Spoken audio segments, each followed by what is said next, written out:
Hi! ఈరోజు restaurant style కడాయి పన్నీర్ ఎలా చేయాలో చూద్దామా?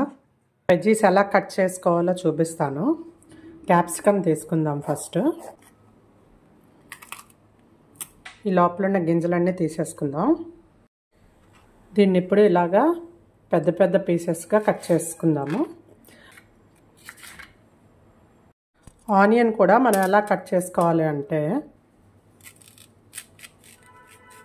ఇలా లోపల వరకు వద్దు, ఇలా ఇంత ముక్కలు కటింగ్ ఇచ్చుకోండి. చుట్టూ దీన్ని ఇలా సపరేట్ చేసుకోండి. అలాగే సెంటర్లోకి 2 పీసెస్ చేసుకొని ఇలా ఉంచుకోండి. చూసారా, మనకి ఆనియన్ కూడా రెడీ అయిపోయి ఇప్పుడు ఇలాగ వెజ్జీస్ కట్ చేసుకుంటే చూడడానికి బాగుంటుంది కర్రీ. సెంటర్ పార్ట్ మొత్తం తీసేయండి. 2 పీసెస్ కట్ చేసుకుందాం. చూడండి, వెజ్జీస్ అన్నీ రెడీ అయిపోయాయి. ఇప్పుడు దీనికి మనం ఒక స్పెషల్ మసాలా చేసుకుందాము. స్టవ్ మీద ఒక చిన్న పాన్ పెట్టుకొని ధనియాలు, 1/2 స్పూన్ జీరా, 1/4 స్పూన్ మిరియాలు, సోంపు ఒక 1/4 స్పూన్, 4 ఎండుమిర్చి, ఒక బిర్యానీ ఆకు వేసుకొని దాన్ని డ్రై రోస్ట్ చేసుకొని పౌడర్ చేసుకుందాం. ఒక పాన్ పెట్టుకొని అందులో 2 స్పూన్స్ గీ వేసుకొని 2 స్పూన్స్ ఆయిల్ వేసుకుందాము. 1/2 స్పూన్ జీలకర్ర, సన్నంగా కట్ చేసుకున్న ఆనియన్స్ 1 కప్. మనం పన్నీర్ కూడా చిన్న చిన్న క్యూబ్స్గా కట్ చేసుకుందాం. ఇలా వచ్చేటట్టు మనం పన్నీర్ని అంతా కట్ చేసుకుందాం. ఆనియన్స్ ఇలా కొంచెం కలర్ చేంజ్ అయిన తర్వాత అల్లం, వెల్లుల్లి అండ్ పచ్చిమిర్చి చిన్న చిన్న ముక్కలుగా తరుక్కొని ఇందులో వేసుకుందాం. ఇది ఇలాగా వేగిన తర్వాత 2 స్పూన్స్ కారం, కొంచెం పసుపు, సాల్ట్, కర్రీకి సరిపడా సాల్ట్ ఇందులోనే వేసేసుకోవాలి. ఇందులోనే మనం ఆల్రెడీ గ్రైండ్ చేసుకున్న స్పెషల్ మసాలా పౌడర్ కూడా ఇప్పుడే వేసేయాలి. ఒక 1 మినిట్లో మసాలాలన్నీ దీనికి మిక్స్ అయిపోతాయి.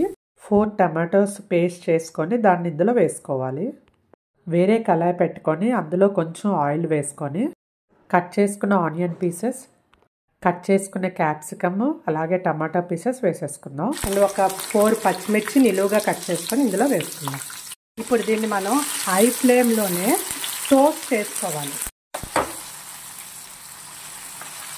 1 మినిట్ కొంచెం మెత్తబడిన తర్వాత అవి మనం కట్ చేసుకున్న పన్నీర్ పీసెస్ కూడా ఇందులో వేసేసుకుందాం. 1/2 స్పూను గరం మసాలా పౌడర్ వేసుకోండి. 1 మినిట్ ఉంచి స్టవ్ ఆఫ్ చేసేసుకుందాం. మనకి ఇప్పుడు ఈ టమాటా కూడా చక్కగా వేగిపోయింది. ఇందులో ఆల్రెడీ టోస్ట్ చేసి పెట్టుకున్న వెజ్జీస్ అన్నీ వేసుకొని ఒకసారి కలిపేసుకుందాం. ఇందులో 2 స్పూన్స్ ఫ్రెష్ క్రీమ్ వేసుకోండి. ఒకవేళ క్రీమ్ లేదు అంటే పాల మీగడ వేసుకోండి. మొత్తం ఒకసారి కలుపుదాము. లాస్ట్లో కొంచెం కస్తూరి మేతి వేసుకొని అలాగే సన్నంగా కట్ చేసుకున్న కొత్తిమీర వేసుకోండి. కడాయి పన్నీర్ అయితే రెడీ అయిపోయింది. చూడండి ఎంత బాగా కనిపిస్తుందో, మనకి రెస్టారెంట్లో ఎలా ఉంటుందో అదే టేస్ట్ వస్తుందండి నేను చెప్పినట్టు అలా చేస్తే కనుక. ఇంట్లోనే మనం ఈజీగా రెస్టారెంట్ టేస్ట్ వచ్చేటట్టు చేసుకోవచ్చు. అంతేనండి, మన కడాయి పన్నీర్ రెడీ అయిపోయింది. ఇప్పుడు దీన్ని మనం సర్వింగ్ ప్లేట్లోకి తీసేస్తాం. మీరు ఈ కడాయి పన్నీర్ ట్రై చేయండి అండ్ ఎలా వచ్చిందో నాకు కామెంట్ చేయండి. Thank you for watching my channel. ఇలా వెజ్ సలాడ్ చేసుకొని అండ్ స్వీట్ కార్న్ బిర్యానీ చేసుకొని దాంతో ఈ కడాయి పన్నీరు విత్ రైతా సర్వ్ చేసుకుంటే సూపర్ టేస్ట్గా ఉంటుందండి. మీరు ఇలా ట్రై చేయండి. Thank you.